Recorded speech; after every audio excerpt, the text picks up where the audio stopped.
구약성경 전도서 12장 1절에서 2절까지 말씀입니다. 전도서 12장 1절에서 2절까지 말씀 우리 한 목소리로 함께 봉독합니다. 전도서 12장 1절과 2절 말씀입니다. 함께 봉독합니다. 너는 청년의 때에 너의 창조주를 기억하라. 곧 곤고한 날이 이르기 전에 나는 아무 낙이 없다고 할 해들이 가깝기 전에 해와 빛과 달과 별들이 어둡기 전에 비 뒤에 구름이 다시 일어나기 전에 그리하라. 아멘. 할렐루야. 좋은 날입니다. 하나님 신의 은혜가 오늘도 여러분과 함께 하기를 주의 이름으로 축원합니다. 헬조선이라는 인터넷 신조어가 있습니다. 지옥을 뜻하는 영어 단어 헬과 한국을 뜻하는 조선의 합성어로 한국은 지옥에 가깝고 전혀 희망이 없는 사회라는 뜻입니다. 그런데 청년들의 주장을 들어보면 그 말에 일리가 있습니다. 청년들의 취업난, 지옥입니다. 통계청은 대학 졸업 후 취업 기간을 10개월이라고 말하지만 대기업이나 공무원을 준비하는 청년들의 경우 최소 3년이 걸립니다. 그러니까 3년 동안 최소한 공무원이나 대기업의 취업을 위해서 준비한다 하는 뜻입니다.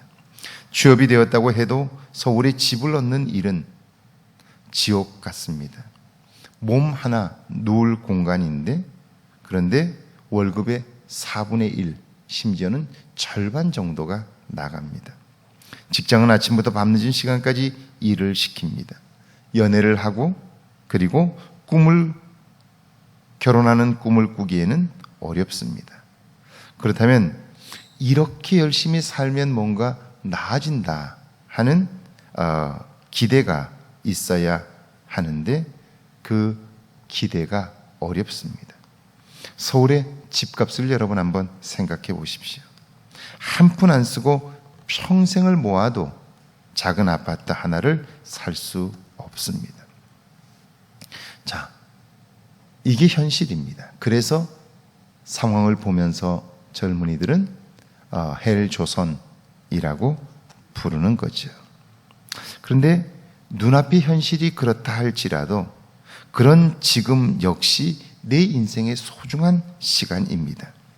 내 생명이 소중하기에 현실만 보고 한숨 쉬며 살 수는 없습니다. 희망이 없다면 희망을 창조해서라도 아름답게 살아내야 합니다. 추억이 아름다운 것은 고통이 없어서가 아니라 절망적인 상황을 이겨냈기 때문이죠. 그러니까 이 시간에 내가 그렇게 내 입으로 뱉어버리면, 그래서 미래를 나 스스로 포기해버리면 나의 인생이 비참해질 뿐 아니라 내가 살아야 할 힘을 공급받지 못하는 것이죠. 중요한 것은 미래란 내가 생각하는 대로 움직이지는 않습니다. 우리가 살아온 삶을 보아도 그렇습니다. 그러니까 오늘 내가 보는 현실로 나의 미래를 평가하는 일이야말로 가장 어리석은 일입니다. 왜냐하면 조금만 눈을 돌려보면 전혀 다른 세상이 보이기 때문이에요. 우리는 이 안에 살면서 이곳이 지옥이라고 말하지만 조금만 밖으로 나가 아시아 나라들을 방문해 보면 수많은 아시아의 젊은이들은 한국에 와서 한번 직장 생활 해보는 것이 꿈이라고 말해요. 그걸 위해서 그들은 몇 년 동안 한국어를 배우고요. 그리고 준비를 해요. 많은 돈을 주고 한국에 와서 일해보려고 해요. 다시 말하면 오늘 내가 보고 내가 경험하는 그 모든 것으로만 판단하고 미래까지도 포기해버리면 결국 나는 큰 잘못을 범하게 된다 하는 것이죠. 눈앞의 일로 판단하고 오늘로 내일을 판단하는 일이야말로 가장 어리석은 사람이 하는 일인 것이죠. 조금 더 넓게 보면 전혀 다른 세상이 보인다는 거죠.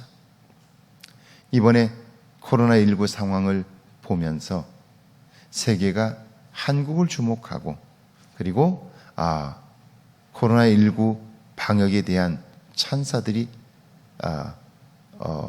주어지고 있고요. 그뿐 아니라 이 어려운 여건 속에서도 경제가 가장 나았다고 OECD가 발표한 것을 여러분 보셨을 거예요. 그런데 안에서 되어지는 모습들을 보면 어려운 때일수록 마음을 모아 함께 가야 해요. 그런데 우리 안의 모습을 보면 오늘 젊은이들이 이 시기를 보면서 헬조선이라고 부르는 그 현상과 거의 같다 하는 거예요. 가장 어리석은 사람이 오늘로 내일을 판단하는 사람이라면 우리에게는 우매함이 있지 않은가 하는 생각을 지울 수가 없습니다. 오늘 1절 말씀은 그래서 이렇게 말합니다. 너는 청년의 때에 너의 창조주를 기억하라.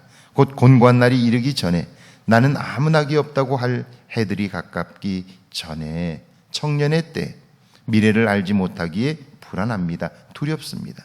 그럼에도 젊음이 있기에 자신의 의지와 체력을 신뢰합니다. 청년의 두 가지 면 중에서 무엇을 보느냐가 그래서 중요합니다. 불안한 미래만을 보는 사람은 위축됩니다. 안절부절하며 어떤 일도 행하지 못합니다.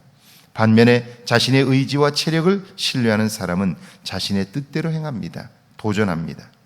그런데 두 종류의 사람 모두 자신이 한계를 가졌다는 사실을 알지 못하기에 문제에 봉착합니다. 두려움에서 벗어나지 못하는 거죠. 계획한 일들이 무너지면 실망합니다. 자신을 비난합니다. 그래서 성경은 창조주를 기억하라고 말씀합니다. 창조주란 세상을 만드신 분입니다. 그분이 내일의 주인입니다. 그러므로 그분의 도움을 받는다면 미래에 대한 두려움을 이길 수 있습니다. 우리가 행하는 일들이 새로운 국면을 맞을 수 있는 거죠. 특별히 청년의 때는 너무나 빨리 지나갑니다. 이때 다음 단계를 위한 준비가 없다면 그의 어깨에 주어지는 삶의 짐은 너무 무겁습니다. 2절 말씀인데요. 같이 한번 읽어볼까요? 해와 빛과 달과 별들이 어둡기 전에, 빛 위에 구름이 다시 일어나기 전에 그리하라.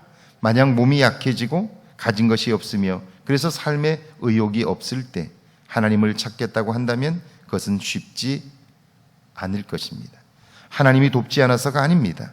엘리야가 갈멜산상의 승리 이후에 분노한 왕후 이세벨의 서리벌 같은 이야기를 듣습니다.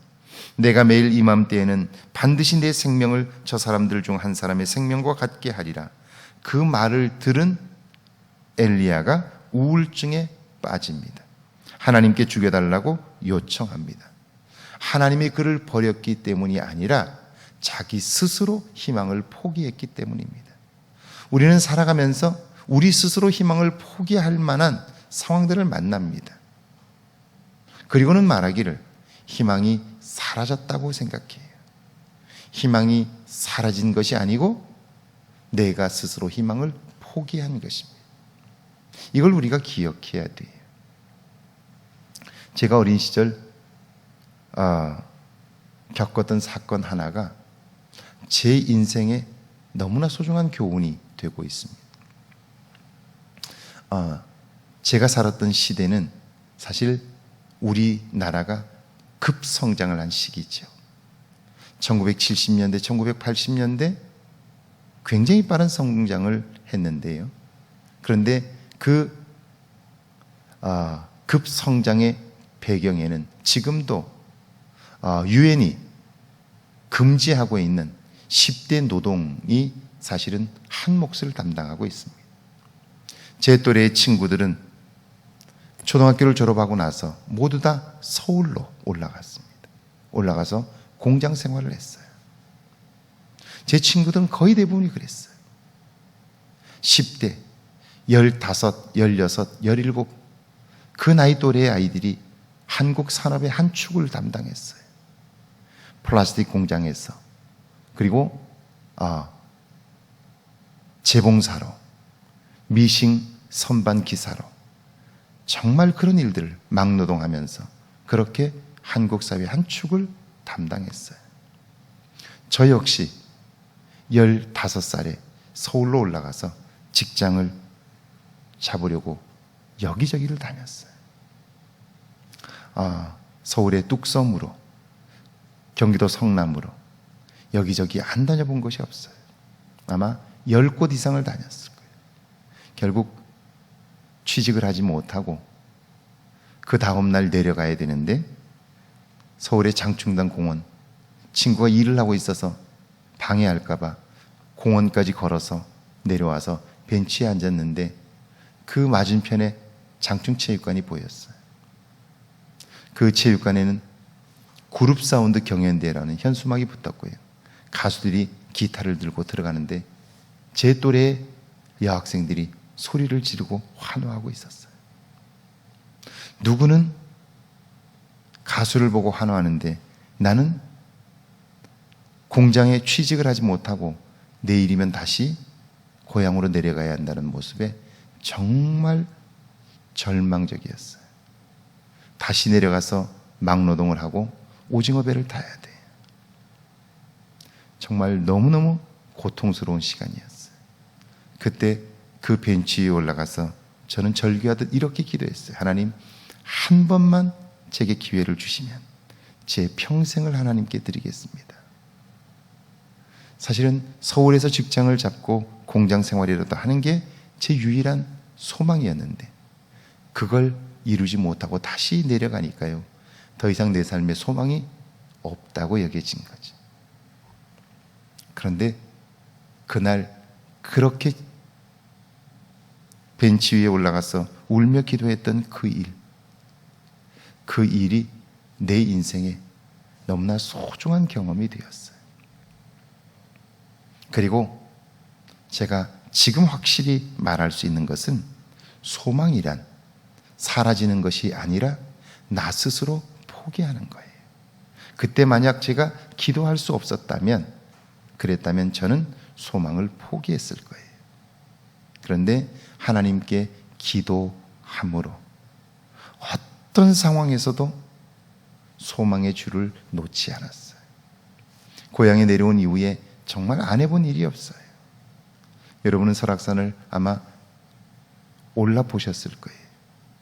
설악산에 올라가면서 있는 그 다리들, 옆에 붙잡는 그 쇠파이프들, 그걸 지고 대청봉까지 오르고요.